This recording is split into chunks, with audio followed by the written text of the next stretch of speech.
Au nom du Père et du Fils et du Saint-Esprit. Amen.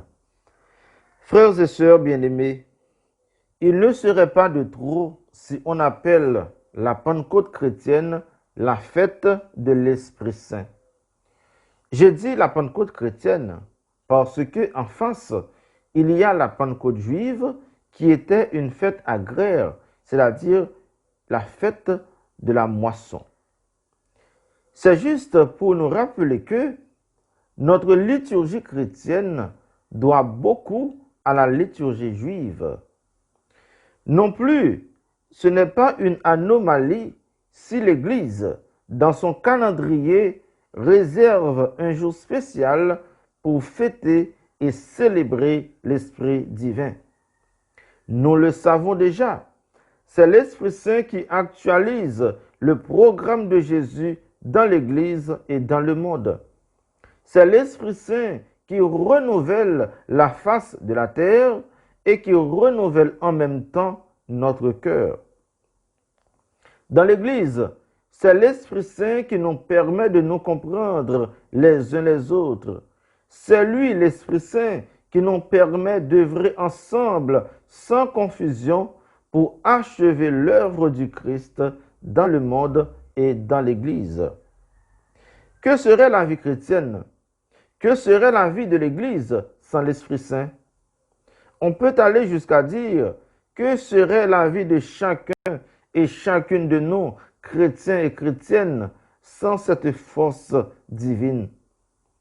Nous prenons le risque de dire que l'Esprit Saint est ce technicien de la communauté trinitaire qui vient installer sur la terre le réseau céleste.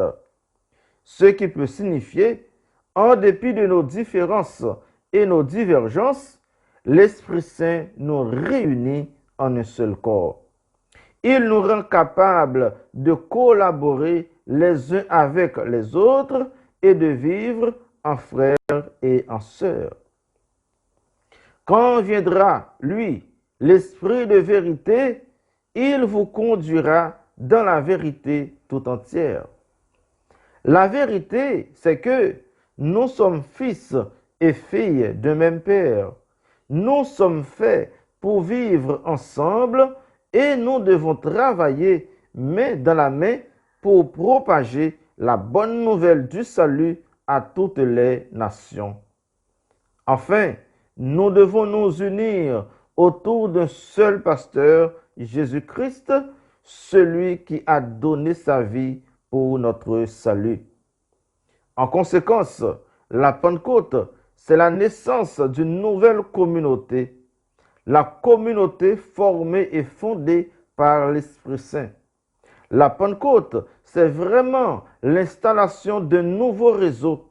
Toutefois, nous devons préciser pour dire que ce réseau terrestre est connecté et alimenté par le réseau céleste.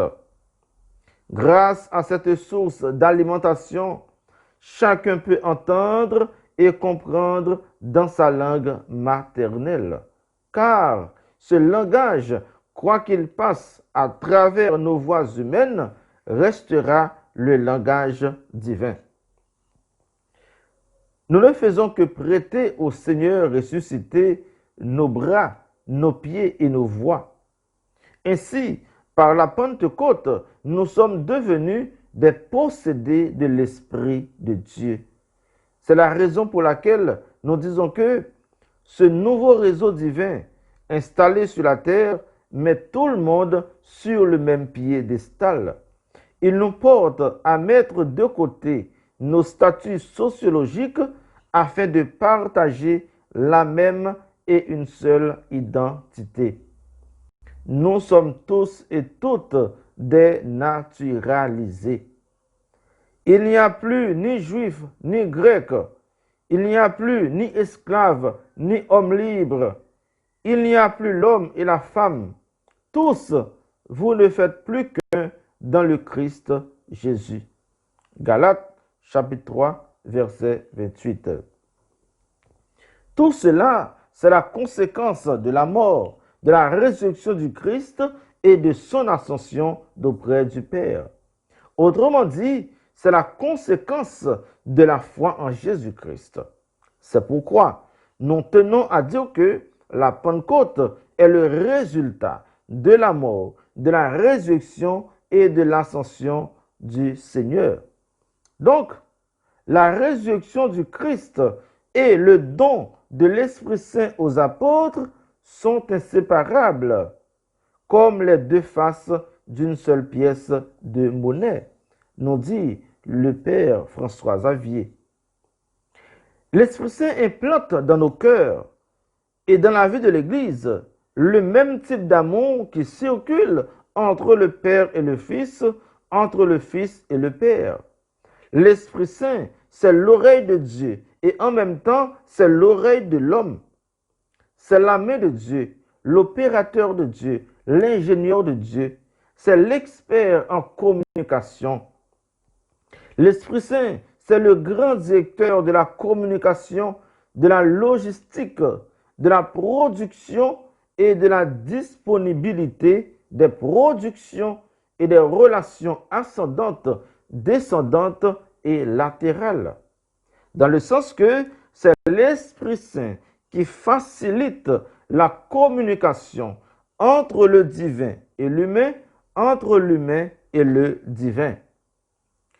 Si Dieu nous comprend et nous autres, si nous comprenons Dieu, c'est toujours grâce à l'Esprit Saint. C'est là son rôle d'interprète et d'animateur. La capacité que nous avons pour exercer un ministère quelconque dans l'Église, cela ne vient pas forcément de nous-mêmes ni de notre intelligence personnelle. C'est le don de l'Esprit Saint. Cependant, Dieu a mis en nous un grain d'intelligence dans le cœur et dans la tête qui a besoin de grandir, de s'épanouir par l'Esprit Saint afin d'être opérationnel comme Jésus. Car Jésus n'a été opérationnel dans son ministère que lorsqu'il a été baptisé d'eau, mais aussi de l'Esprit Saint en présence de Jean le Baptiste. En ce qui nous concerne, frères et sœurs bien-aimés, notre volonté, notre obéissance et notre disponibilité sont nécessaires pour que l'Esprit Saint ne soit pas stérile en nous. Comme disait saint Paul, à chacun est donnée la manifestation de l'Esprit en vue du bien de tous. Tous, nous avons été désaltérés par l'unique Esprit. En un mot, nous sommes ce que nous sommes dans l'Église et pour l'Église, grâce au don que l'Esprit Saint dépose en nous. Et nous pouvons demander au Seigneur de toujours nous envoyer son Esprit Saint. En nous basant sur le texte de Saint Jean, lu aujourd'hui à l'occasion de la fête de la Pentecôte, nous tenons à signaler avant tout que la fête de la Pentecôte chrétienne est une fête qui se passe et qui se vit dans l'intimité et dans la discrétion. C'est une rencontre à cœur ouvert, ce qui veut dire qu'il ne faut pas concevoir la fête de la Pentecôte comme une parade, mais d'abord comme une preuve d'amour et de fidélité du Seigneur à l'égard de ses disciples apôtres.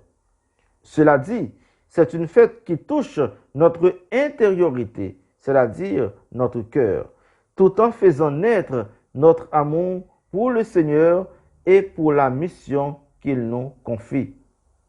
L'Esprit Saint vient fertiliser notre cœur. L'Esprit Saint vient fertiliser notre vie. Et dans le même temps, il fertilise aussi notre apostolat et notre pastoral. C'est une fête à travers laquelle le ressuscité ascensionné tient à nous restaurer intérieurement et nous rendre vivants comme lui pour aller travailler à l'installation de son royaume. En d'autres termes, la Pentecôte, c'est le Seigneur ressuscité, le Seigneur de gloire qui rejoint les siens peureux et déstabilisés. Il les rejoint pour partager avec eux les bienfaits de sa résurrection et de son ascension. La paix soit avec vous. Cette fois-ci, le Seigneur ne nous rejoint pas pour partager nos peines et nos douleurs, ni pour nous encourager dans nos paresses spirituelles, mais il nous rejoint pour nous donner sa paix et son souffle de vie. Même si le monde est bouleversé, le Christ nous assure toujours de sa présence. Il nous rejoint pour nous envoyer guérir les autres à travers le sacrement du pardon. Recevez l'Esprit Saint. Il souffle sur nous pour nous vêtir non seulement de la robe de sa gloire, mais surtout pour nous envelopper du vêtement de la mission, cette mission que lui-même avait reçue de son Père. Jésus-Christ souffle sur nous afin de nous donner des ailes pour voler, pour pouvoir être libres de tout avantage mondain et même ecclésial. Frères et sœurs, fini le temps de la mélancolie et de lamentation. Fini le temps de l'infantilité chrétienne. Maintenant, c'est le temps de devenir adulte dans la foi afin d'assumer vraiment notre responsabilité chrétienne. C'est-à-dire que c'est le temps de passer du baptême à la confirmation. Avec la fête de la Pentecôte, c'est le moment de la récolte qui est arrivé. C'est le moment de mettre nos bottes et nos gants missionnaires pour aller évangéliser les peuples, ou sinon les peuples en nous. Nous sommes prompts à aller dehors, non aller évangéliser le dedans en friche désertique, car la présence du Saint-Esprit doit être entretenue. Sinon, nous parlerons de notre passé spirituel. Chacune de nous, frères et sœurs bien-aimés, en étroite collaboration avec l'Esprit Saint, doit se comporter comme un bon technicien, comme une bonne technicienne dans le réseau de Dieu. Que l'Esprit Saint nous gratifie de tous ses dons, afin que notre langage missionnaire soit clair et compréhensible. Que la Vierge Marie nous accompagne dans notre mission. Au nom du Père et du Fils et du Saint-Esprit. Amen.